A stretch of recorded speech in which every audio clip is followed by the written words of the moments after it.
All right. Hi, everybody. Thanks for staying. Hopefully, this is going to be interesting to you. My name is David Clow. I'm a program manager in what we call the Office ecosystem team. I work mostly on Outlook, but it's a set of technologies that apply in multiple places. Anyway, today I want to talk about actionable messages. Has anyone here heard about actionable messages before? Yes? One person? Three? Well, yeah. Of course you did. But it's cool that most people haven't heard of that thing because I always like to see how people react to what I think is a really, really cool extensibility technology. So what are actionable messages? I am sure lots of you use email clients, hopefully Outlook or Outlook web app, and spend a lot of time in there. And in many cases, there are things that you need to do because of an email that you received. And usually that translates into either you manually opening a website or you manually opening another app or maybe clicking a link in the body of the email and being redirected to a website. In some cases, you have to authenticate there and then you have to find your way, and that's all a big waste of time. Usually all those things that you have to do, you want to do them as quickly as possible.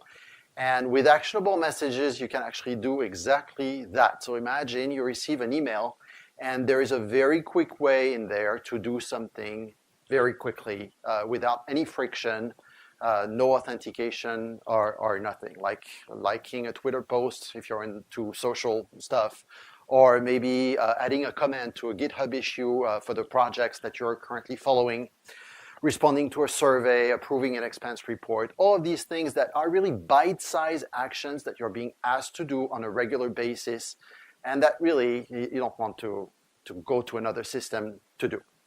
The idea here is, we know that for a fact because we've been able to measure that, and I'm sure Microsoft is not the only company that's measured that. Context switches, when you move from one piece of software to another, and to multiple others for that matter, it's hard for the brain, especially when you do it over and over and over again. So the fewer context switches, the more anybody is actually performing well on a daily basis. So this is really the goal of actionable messages. They are based on little card formats, so you might have heard that term card plenty before, especially in the previous talk, because cards are also a part of the bot framework. So cards that can be prepended to the body of an email, or sometimes that can be just sent on their own. And they are achieved, it's a very constrained format that always looks good, whichever client they're rendered in, with a consistent layout that users can recognize and assume is something that is safe to consume. And we're going to take a look at that, obviously. It's not going to be just slides and text. So how does one receive actionable messages? There are two main ways. First is what we call Office 365 connectors. Anybody's heard of connectors before? Yes? No? No? Okay. A couple people.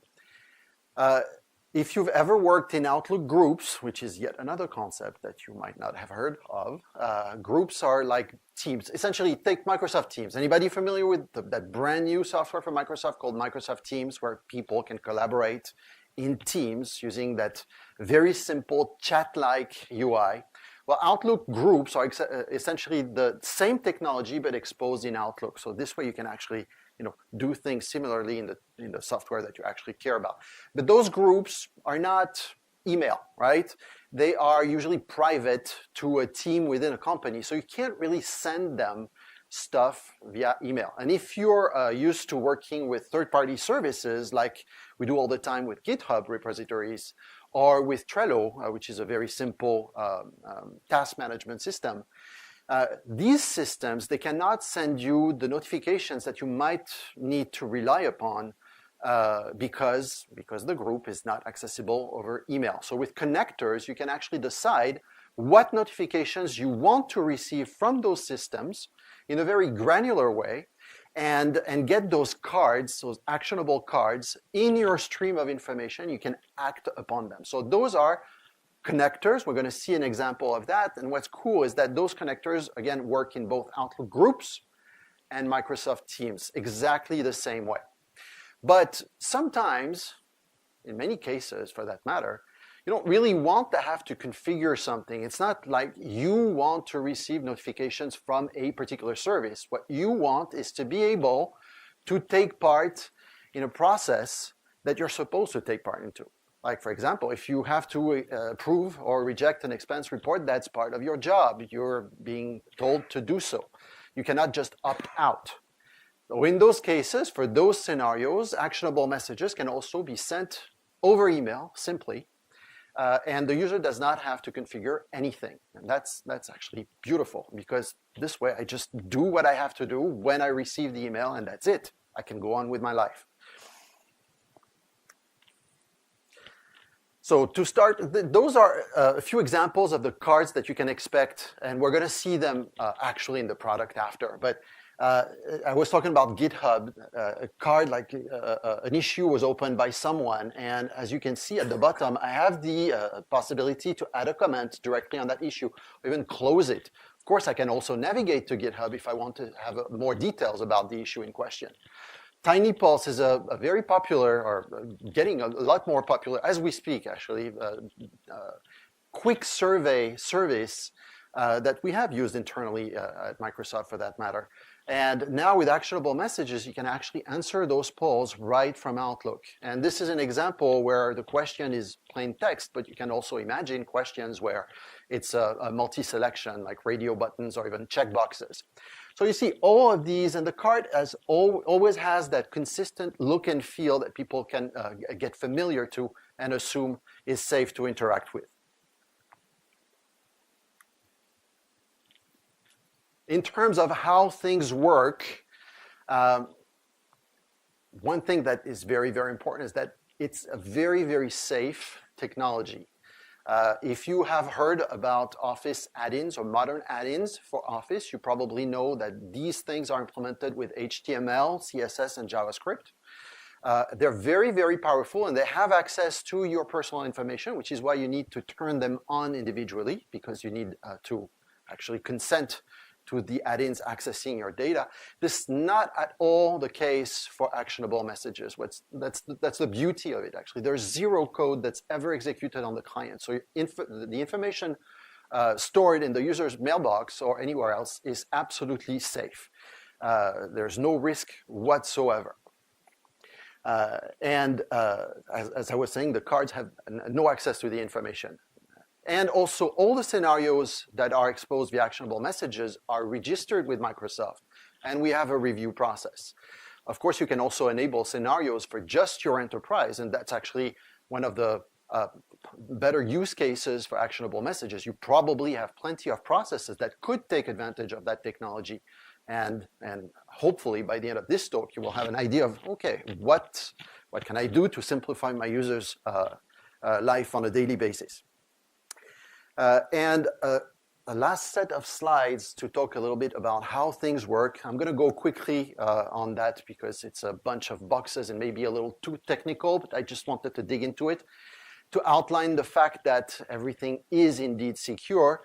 If you have a service, that service will be able to send an actionable message over SMTP, over simple email, and that's just by adding a little script tag that contains a JSON payload that describes the card, and we're going to take a look at how we can define cards shortly after.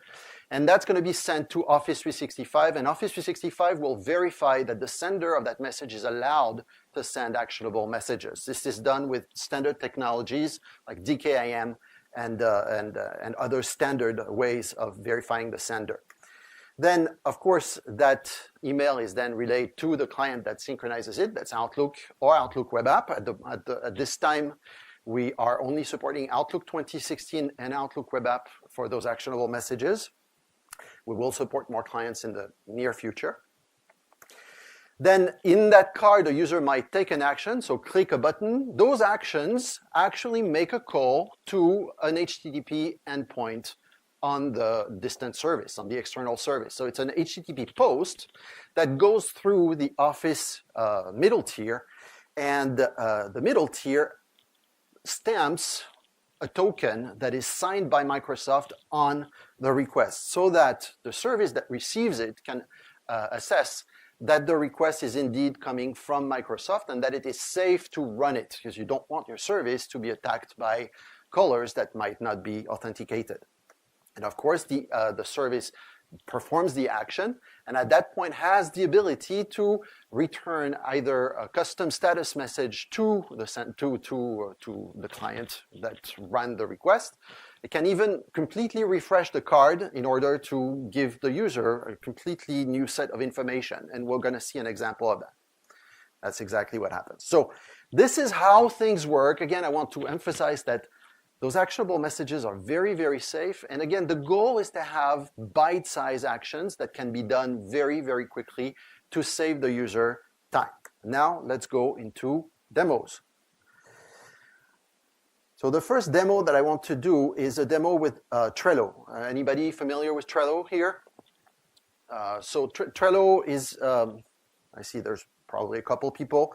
It's a very simple task management system that is based on boards in which you have lists of cards, and a card can be assimilated to a task. And so this is the UI from Trello, right? And this is here Outlook. I have Outlook web app here for one particular user. I have two users for the system. And so this is Outlook web app and this is Outlook, right? And the idea is that I can configure a connector. I was talking about those connectors. I can configure a connector for that account so that it receives notifications from Trello when something happens there. So here I have multiple configurations for that. This is probably the right one. And you can see here there's a lot of granularity as to what I want to be able to receive. So whenever those types of events happen in Trello, I'm going to get a notification in my inbox with an actionable message. So this is already created. I'm going to just cancel that. And what I'm going to do is simply go to Trello and create a new card. And I'm going to say, hello, Plugfest, which is not really a task or anything, but anyway, it's for demo purposes. And if everything works well, which hopefully it does, but you know the demo effect is always with us. Murphy is very powerful. I actually receive a card, and you can see this was received really, really quickly. We'll see an example of how quick things are. This is the card that I received from Trello. I know that a card was created. The title of that card is Hello Plugfest. If I had typed some additional information for that card, I would see it in that card as well. I know who created it, and I know in what board and list it is. And at that point, I can actually say, well, you know, I can set a due date for this. So I'm clicking on the set due date. I'm going to pick a date in the picker. I'm going to say it's due tomorrow, hit save. And just like that, I've marked the task as having a due date of tomorrow. And to prove you that everything works well, if I go back to Trello, it's immediately reflected. And I want to emphasize on the fact that everything is really, really fast. You can expect really that kind of almost instantaneous mechanism, because everything is based not on sending emails, but on HTTP post calls from one end to another.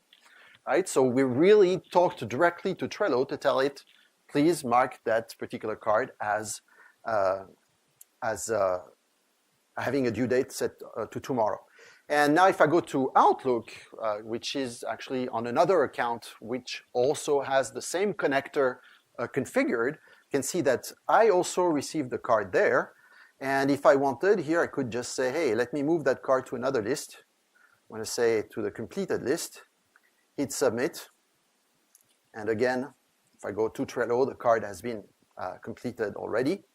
And if I go here, back in OWA, I can see that in that same thread, I've received multiple updates for that particular card that say, hey, the card is now in the list completed, right? So this is actionable messages via connectors. But the beauty, as I was saying before, is that connectors, they also work in Teams. I have the exact same connector configured in Teams here, and as you can see, the cards also show, and the actions are absolutely working as well. So I'm going to hit the done button, and And boom, the card is actually marked as done. So this is the same code. Whenever a connector is created, because there's a platform, you can create your own connectors for your own services. You can actually publish it so that it can be used in both Outlook and Microsoft Teams, right? So that's actionable messages over connectors. But now, let's look into actionable messages over SMTP, because that's a really, really powerful scenario. And I have a small demo here of, it's kind of a bogus workflow. It's really a demo. I have a SharePoint website on which I'm going to be able to request a vacation. And you're going to see there's a long list of vacation requests because lots of people have actually used that scenario as a demo. I'm going to have to find something creative because pretty much every city in the world has been used already. But what's interesting with that demo is that it uses SharePoint as the database for the requests themselves. And then it uses Microsoft Flow. I don't know if anybody here has heard of Microsoft Flow. Microsoft Flow is a task, an automation system, if you wish. That's a little bit equivalent to IFTTT, if you've ever heard or used it. Essentially, it says when something happens in the system, do something in another system. So here, the process that's put in place is whenever a new vacation request is created in that particular SharePoint list, Flow is going to pick that up and generate an accept or reject actionable message that is going to be sent to an approver, right, in Office 365. And what that translates into is a completely automated flow where the user does not have, the end user, the Outlook user does not have to configure anything. They're just going to receive a message and they're going to be able to take an action from there. So the one caveat here is because Flow is a system that is not instantaneous. It polls every so often, which is normal. There are plenty of processes running in there. Things are not instantaneous in that particular case. So the operation that I'm going to do in SharePoint might not work immediately, but I have already created an example before. So we'll look at the card anyway. So Flow here is, where did I put it? It's here. So this is my list. As you can see, plenty of cities already. I'm going to have, I'd say, this is going to be my summer vacation. I'm going to say summer vacation. Let's say I'm going from the 21st to the 23rd. It's not a long vacation. And I'm going to pick myself as the approver. That way I'm sure it's going to be approved. I'm going to hit save. So at that point, the item is created in the SharePoint list. Flow at some point is going to pick it up. And if I go to Outlook, actually I can see here that as I thought was going to be the case, the approval request is not, actually it just came. So this is the approval request as it was just sent to me. And as you can see, it's very, very simple little card with just two buttons, approve and reject. As you can see, there's also no HTML body here. It's just a card. So whenever a card is sent, an actionable message card is sent, the sender has the option of hiding the original email body. The reason for that is that in some cases, the card is actually a repeat of the body. In this particular case, that's exactly what it is.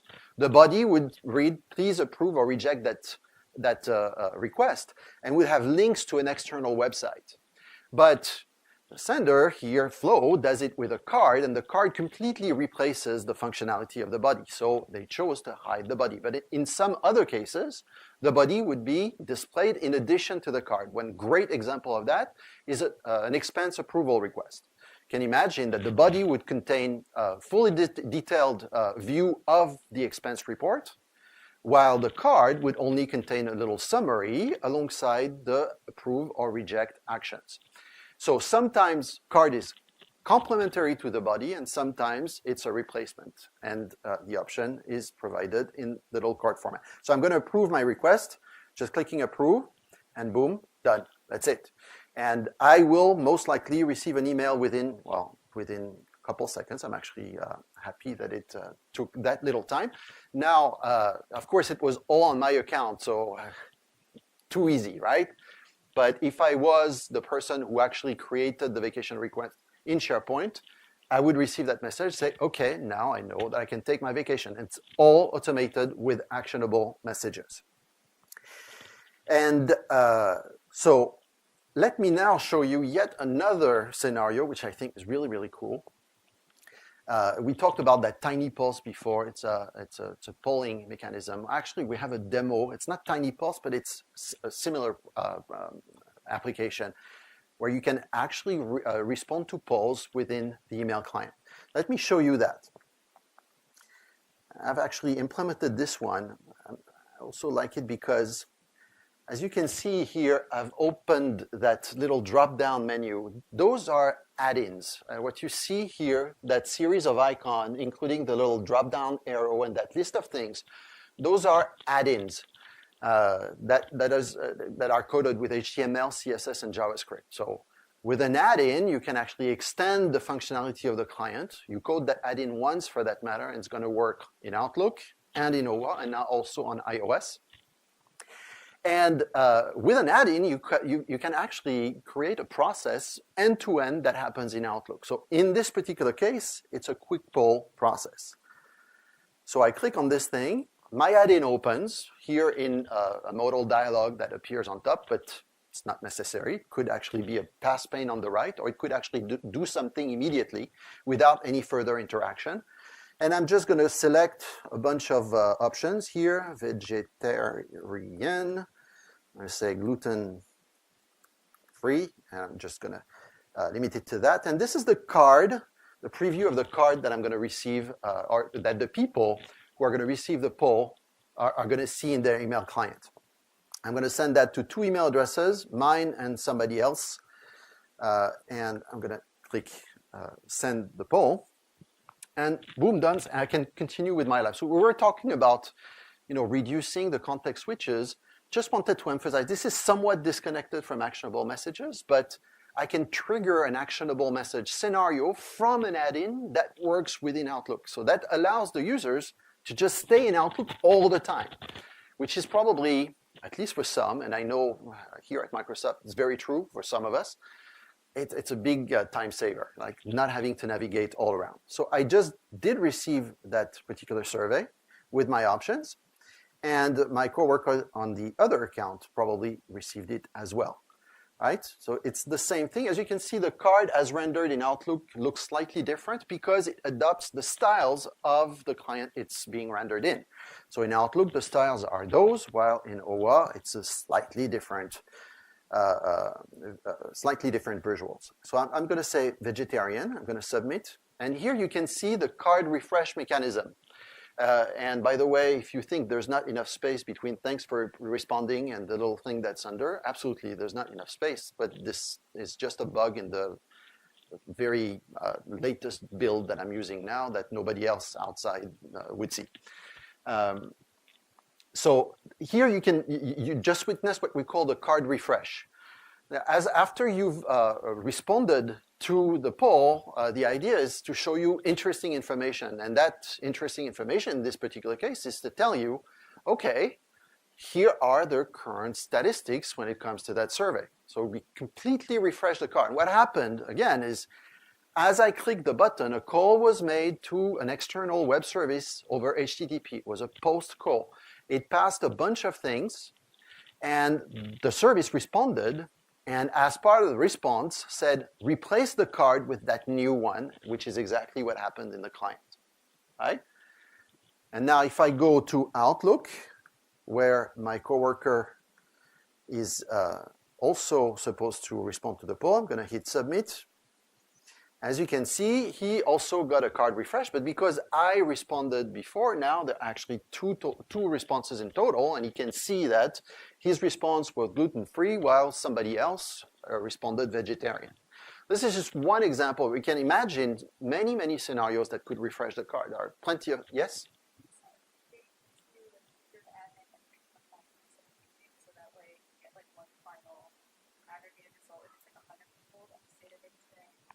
Yeah. Question is, can a due date be set on the poll? Absolutely. This is just a very simple demo. I'm a PM and I coded it. So that's to say how simple it is, right? Is that you implement a web service and the actionable message card does the rest. I made it super simple, but you absolutely can have a service that imposes a due date on the poll and make it impossible for people to respond past that due date.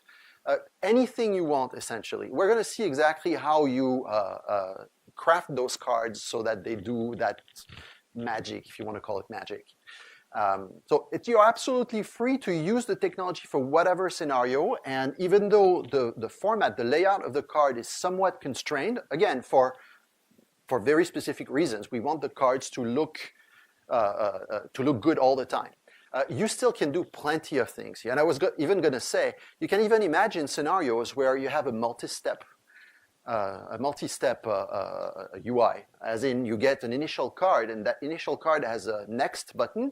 And when you click on the next button, maybe it's the next question that is displayed. And then you can have that navigation, previous question, next question, and in the end, submit, which actually finalizes.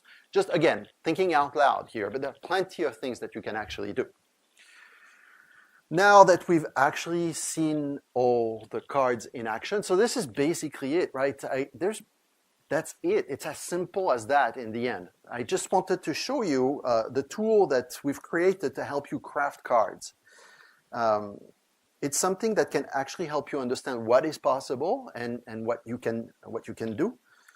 It's called the Card Playground, and it's just presented like this, where on the left you can type in the JSON that actually generates this card. So this is an illustration of everything that the card can do. We have a little selector here that can show you what that Tiny Pulse card, which is the actual card that Tiny Pulse uses for their particular scenario. That's how it's crafted in the JSON format. And I want to go on the action here. Can everybody see the screen, or is it a little too small? Let me try. I don't know if I can zoom this. Yes. So this is the action as it is defined. As you can probably, I don't know if you can see that. There's one button, there's one action in that particular card. It's called Answer Anonymously. So that Answer Anonymously action is defined here. It's an HTTP post action. Its label, name, is Answer Anonymously. It's primary in the sense that it's going to show as blue and not gray. We have multiple styles for the buttons.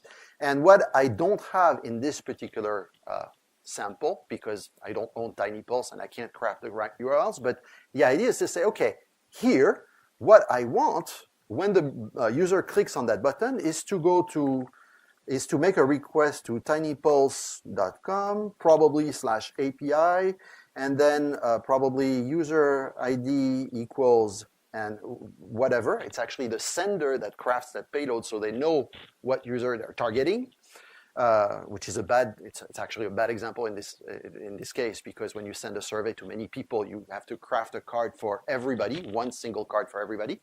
That said, there is always a way to know who took the action when your service receives the HTTP post. I talked about a signed token that is passed with the request so that you can assess that the call is coming from Office. In that token, there is the identity of the user who is taking the action. So you can always use that. And so this is all that it is. I'm setting a target, and here I can define a body. And that is the body of the post request. And it can be anything. It can be JSON, can be XML, it can be whatever the external service expects, right? There's no limitation as to what can be done. You can also set headers, a collection of headers, if I can spell. And basically, as the user clicks on that button, the client, Outlook, is just going to say, okay, let me make an HTTP post call to that particular target URL, pass that particular body, pass those headers, and wait for a response. And that's it. Outlook does not know anything about what's actually being done. It's just relaying the request as it's been crafted in the payload, right? Go back there. So this is the playground tool. Bunch of scenarios here to show you how things are done. And if you want to know more, and this is actually the old address, but I know it still works, so I'm going to use it. This is our documentation website. Maybe not. Oh, active, no, that would be actions. This is our website for documentation. So all the information that you need if you're interested in jumping into creating actionable message scenarios are available here. Link to the card playground, all about security, all about how you actually send a card via email. It's extremely simple. If you've ever sent an email programmatically, you can send an actionable message programmatically because it's just a matter of taking that little JSON payload that you crafted with the tool, or manually if you know the format by heart, and just putting it in a script tag in your HTML body. That's it. There's nothing else to it. Back to the slides real quick. So I talked about the fact that currently actionable messages are available in Outlook 2016 and Outlook Web App. Well, we are going to make those available in more clients in the near future. So connectors, we're bringing them everywhere as fast as possible. And actionable messages are coming to iOS. Soon they will also come to the Android Outlook version. They will also come to Universal Outlook if anybody uses that client, which is a really cool client for that matter. But yeah, it's really coming to all clients. We believe there are plenty of opportunities for great scenarios to streamline processes. So we want that technology to be available everywhere. And as far as what I would like for you guys to do, hopefully you've learned how this can be very helpful to you. It's not necessarily all about Microsoft or other companies implementing actionable message scenarios that are going to be available to everybody. If in your enterprise, in your company, you have processes that could be streamlined thanks to actionable messages, by all means, please jump in. We have a little, you can experiment with your scenario. When you're ready, you can submit it via our developer dashboard. And if everything goes well, you'll be all set. Again, documentation, etc., etc. And that's all I have for you today. I hopefully did not take too much time. If you have questions, I am more than happy to answer them. Anybody?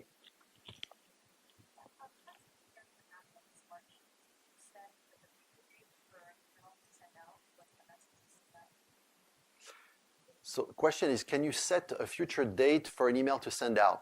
So I want to decouple those two things. Again, the actionable messages, it's just an email is being sent at some point, right? And in that email, there is a card, and in that card, you have whatever you want. So if you want the initial email to only be sent after a while, or it's upstream, I would say. It's before the actionable message ever reaches the user, right? So hopefully that answers your question.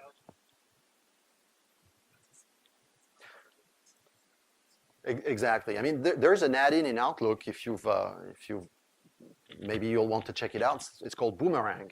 Boomerang has a set of capabilities, one of which being send later. And the typical use for that, I craft an email on a Friday night. Do I send it immediately? No, because nobody's going to read it. Do I send it on Monday morning? No, because I will forget.